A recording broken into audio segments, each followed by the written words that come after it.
states with abortion ballot initiatives, the Catholic Bishops' Conference put out statements and videos urging the faithful to vote to protect life. Bishops in Colorado warned that Amendment 79 could open the door for direct taxpayer funding for abortion. Now, our very progressive pro-abortion Colorado legislature will come back in January and allocate a multi-million-dollar allocation funding abortion procedure and travel. Because if, in the language of Amendment 79, the state cannot deny, impede, or discriminate against a right to abortion, that means that any type of imposition to abortion access is considered a threat to that fundamental right. And pregnancy centers are square in the middle of that fight. So the questions of what will happen to PRCs, there's about 56 of them in the state of Colorado that minister to mothers and provide a continuum of care to families, prenatal and postnatal, is very important.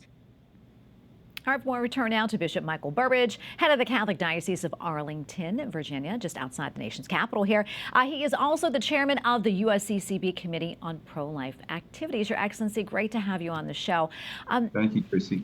As a shepherd to the faithful, what would you most like to see from this second term with President-elect Trump?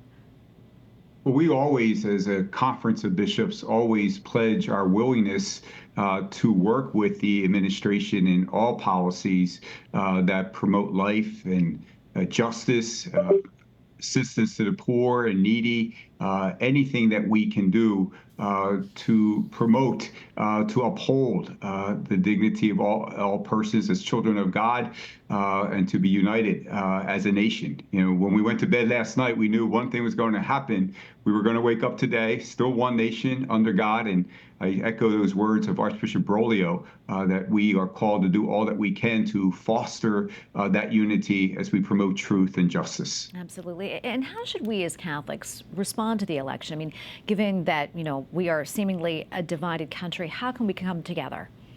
Well, we know that all politics, all of human history will find their fulfillment in God. It is ultimately the Lord that leads and guides us to that path of freedom, to the path of peace for which we all long. And so we must continue to bring our faith, to bring what we know to be true into that public arena. And to the extent that we're following the path of God and courageously living it, we are serving our nation. Yeah, Your Excellency, I want to ask you about some of the ballot initiatives now, particularly those involving pro-life measures. Your thoughts on what happened last night?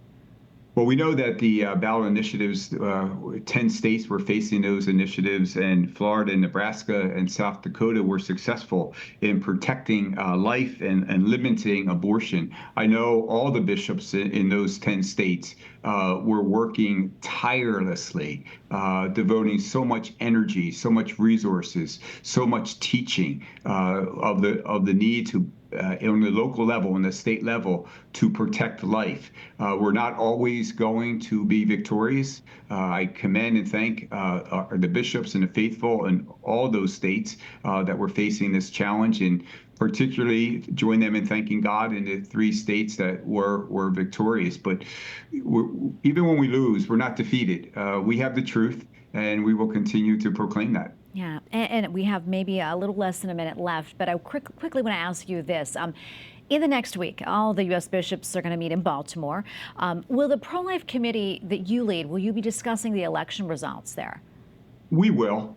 We will, in a particular way, we will be discussing the challenges that states have faced and will face with these ballot initiatives ever since this decision has gone back to the states.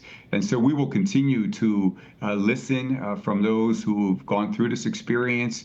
What were the challenges? What worked well? What was effective in leading this cause? And so we will specifically talk about that issue on the pro-life committee level. Well, Bishop Burbidge, thank you so much for coming on. We appreciate it. God bless. Thank you. God bless you.